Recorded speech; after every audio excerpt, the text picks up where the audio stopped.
लड़ी बैट लाता है आपके लिए हर हफ्ते एक नई डरावनी हॉरर स्टोरी। तो आप सब्सक्राइब करना न भूलें और बेल आइकन दबाइए।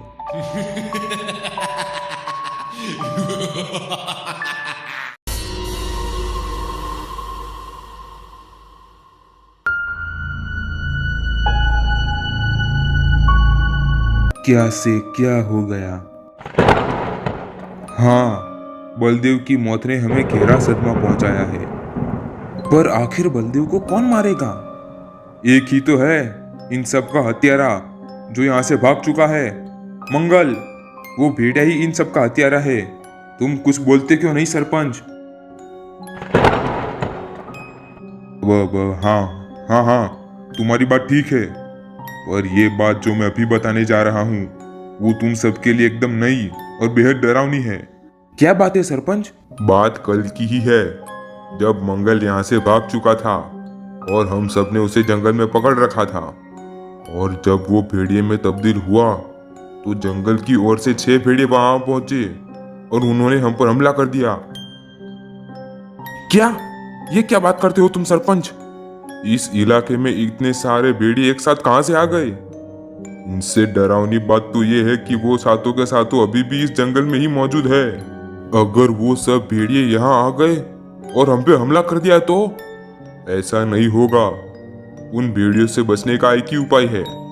वो क्या सरपंच? यही कि वो भेड़िए आग से बहुत डरते हैं। आग ही उन पे काबू कर सकती है।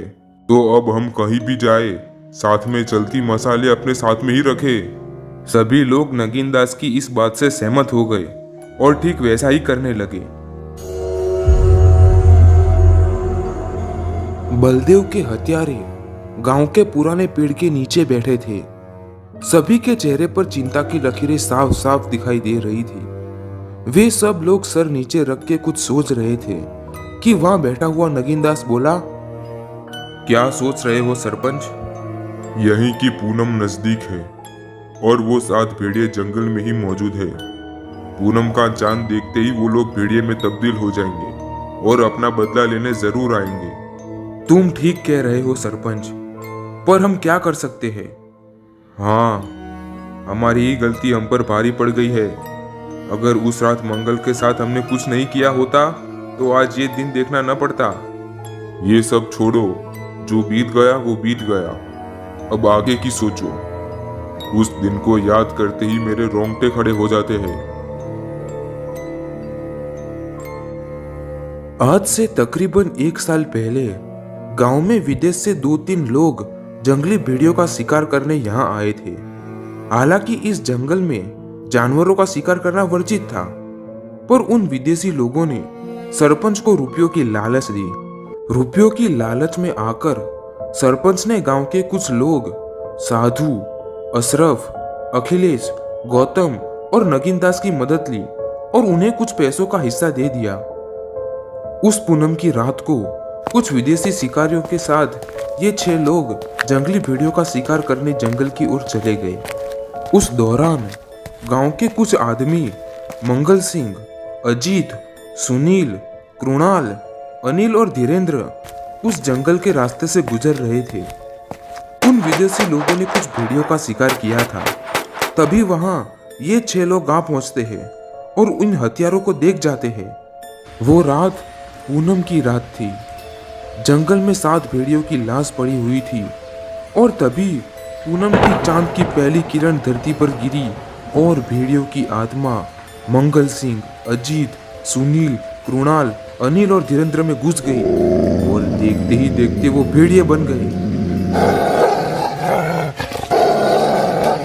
और उन भेड़ियों ने इन विदेशी शिकारियों पर हमला कर दिया और उन्हें मौत के घाट उतार दिया। तब तक वे 6 लोग वहां से मंगल को पकड़कर भाग चुके थे और गांव वहां पहुंचे और सरपंच ने गांव वालों को झूठी कहानी सुनाई। गांव वालों, ये इंसान नहीं रहा, अब ये आदमखोर भेड़िया बन चुका है। इसने और इसके साथियों ने हमारे विदेशी मेहमानों को बेरहमी से मार डाला।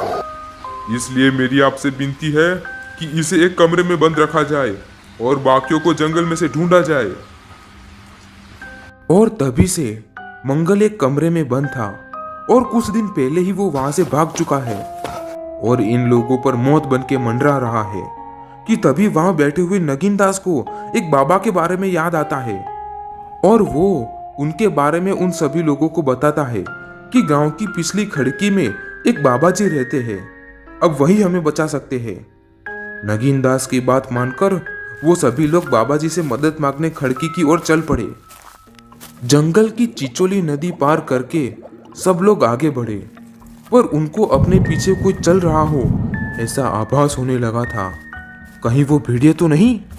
उनके डर से मानो उनके पैर थरथरा रहे थे। उन्होंने खिड़की की आगे की यात्रा शुरू की। तेजी से भेड़ियों की खतरनाक गुफाओं से आगे निकलकर वो लोग खिड़की की ओर आगे बढ़े। खिड़की के पास एक पुरानी गुफा थी जहां सूल पानी त्रिशूल लगा हुआ था। जैसे ही वो गुफा में प्रवेश करने गए कि जोर से बिजली कड़की, जिससे सभी के दिल घबरा उठे। कि तभी गुफा के अंदर से बाबा जी बोलते हुए बाहर आए कि इस गुफा में अपवित्र वस्तुएं और व्यक्ति प्रवेश नहीं कर सकते। गुफा के आसपास कई विचित्र वस्तुएं मंडरा रही थी। सभी लोग बाबा जी के सामने गिड़गिड़ा रहे थे, पर बाबा जी जानते थे कि अपराधी की मदद करना वर्जित है। उन्होंने कहा, आज एकादशी है, इस दिन मैं किसी की मदद को ना नहीं कह सकता, इसलिए मुझे तुम्हारी मदद करनी ही पड़ेगी और इसका बुरा खामियाजा मुझे ही भुगतना होगा। बाबा जी ने कहा, इसका एक ही उपाय है, परंतु इसे करने के लिए शेर जिगर की जरूरत है। ये इतना आसान नहीं होगा। आपको शेर के मुंह में हाथ डालना हो ऐसा खतरनाक काम करना पड़ेगा। बोलो, आप लोग तैयार है? शेर के मुंह में हाथ डालना होगा? इसका क्या मतलब है बाबा जी? हमें क्या करना होगा? भेड़ियों को खत्म करने के लिए तुम्हें पूनम की रात उनकी गुफा में जाना होगा। क्या बाबा जी, क्या उनकी गुफा में? पर क्यों? अगर उन लोगों ने हमें मार दिया तो? मैंने पहले ही कहा था, ये इतना आसान नहीं है। बाबा जी, हम तैयार हैं। भेड़ियों से बचने के लिए हम कुछ भी करने को तैयार है। आप सिर्फ हमें उपाय बताइए बाबा जी, वो कितना भी मुश्किल होगा हम उसे जरूर पूरा करेंगे। अगर तुम लोगों को खतरा लेना ही है तो सुनो, इस पूनम की रात पूरा चांद निकलने से पहले तुम लोगों को उनकी गुफा के बाहर एक बड़ा सा पत्थर रख के उनकी गुफा बंद करनी होगी और उन सभी भेड़ियों को उस गुफा के अंदर ही बंद करना होगा।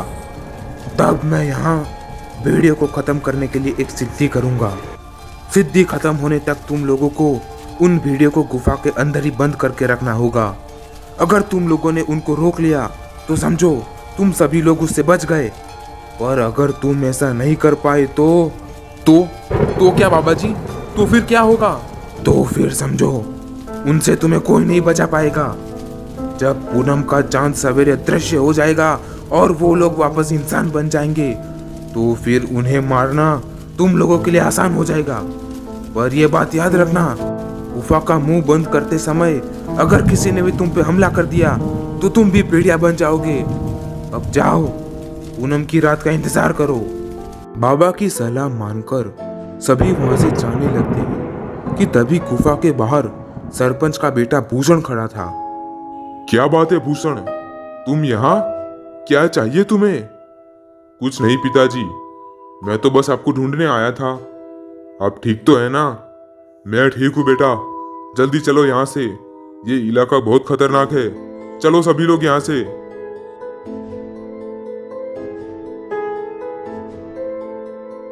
पूनम की रात आ चुकी थी। सरपंच सभी लोगों को आगाह और जरूरी सूचना ही दे रहा था। याद रखना तुम दोनों, ये काम मैं तुम्हें सौंप रहा हूँ नगीन दास और अशरफ। ध्यान से जाना और गुफा का मुंह बंद करके वापस खिड़की के पास ही मिलना। साधु और अखिलेश चिचोली नदी पार करके वहां पहुंच चुके हैं। हम सब वहीं मिलेंगे। तब तक बाबा ने सिद्धि भी पूर्ण कर ली होगी।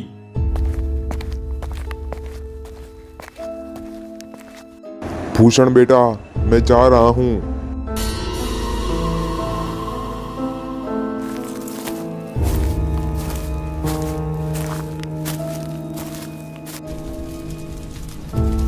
सरपंच, साधु और अखिलेश बाबा के साथ सिद्धि पूर्ण करने की तैयारी कर रहे थे कि तभी वहां अचानक नगीन दास भागता भागता आ पहुंचता है।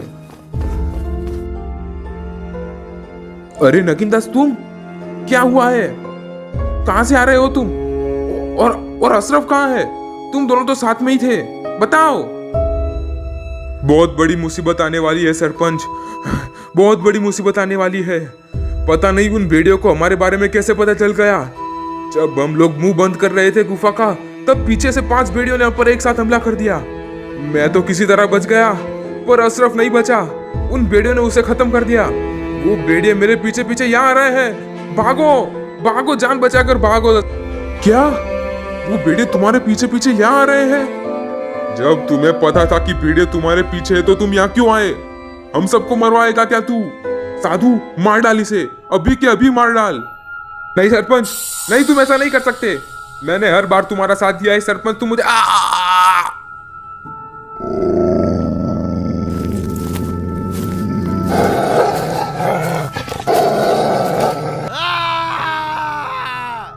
भेड़िए आ गए सरपंच, भेड़िए यहाँ आ गए। अब कौन बचाएगा हमें? आखिर कौन? बाबा जी, बाबा जी हमें बचा लीजिए, बाबा जी हमें बचा लीजिए। भेड़ियों के यहाँ आने से पहले सिद्धि पूर्ण होना नामुमकिन है। अगर तुम सभी को बचना है तो भाग जाओ यहाँ से, भाग जाओ, भाग जाओ यहाँ से। जैसे ही वो सब लोग भागने जाते हैं कि तभी अचानक 7 भेड़िए वहां आ जाते हैं। तभी वहां से एक भेड़िए ने साधु, दूसरे ने अखिलेश और बाकियों ने बाबा जी पर हमला कर दिया और उनको मौत के घाट उतार दिया। तभी वहां से एक भेड़िए ने सरपंच को उठाकर जमीन पर पटक दिया। तभी आसमान में सुबह होने के अंसार दिखने लगे थे, तेज बारिश भी शुरू हो गई थी। मुझे माफ कर दो मंगल, मुझे माफ कर दो, मुझसे बहुत बड़ी गलती हो गई, मुझे माफ कर दो मंगल। तभी आसमान में से चांद की रोशनी कम हो गई और वो सातों के 7 भेड़िए अपने असली स्वरूप में आ गए। और तभी 7वें भेड़िए को देखकर सरपंच की आंखें फटी की फटी रह गई। वो और कोई नहीं, सरपंच का बेटा भूषण ही था। भूषण? भूषण बेटा तू? हाँ पिताजी, वो 7वां भेड़िया और कोई नहीं, मैं ही हूँ। मैंने ही इन सबको आपकी गुफा का मुंह बंद करने वाली योजना बताई थी। मेरी ही वजह से आज आपके सारे साथी मुर्दा बन चुके हैं। पर तू भेड़िया कैसे बना भूषण? तू भेड़िया कैसे बना? उसी दिन जब आपने विदेशी लोगों के साथ मिलकर भेड़ियों का शिकार किया था, उसी रात मैं जंगल के रास्ते से गांव आ रहा था कि रास्ते में ही भेड़ियों के एक झुंड ने मुझ पर हमला कर दिया और उनके हाथों मेरी मौत हो गई। और उसी दिन से मैं भी भेड़िया बन चुका हूँ। हाँ सरपंच, तू आदमी की काल में शैतान है। देख क्या रहे हो तुम? खत्म कर दो इसे और पहुंचा दो उसको इसके साथियों के पास। नहीं नहीं, मुझे नहीं मार सकते तुम लोग, मुझे नहीं मार।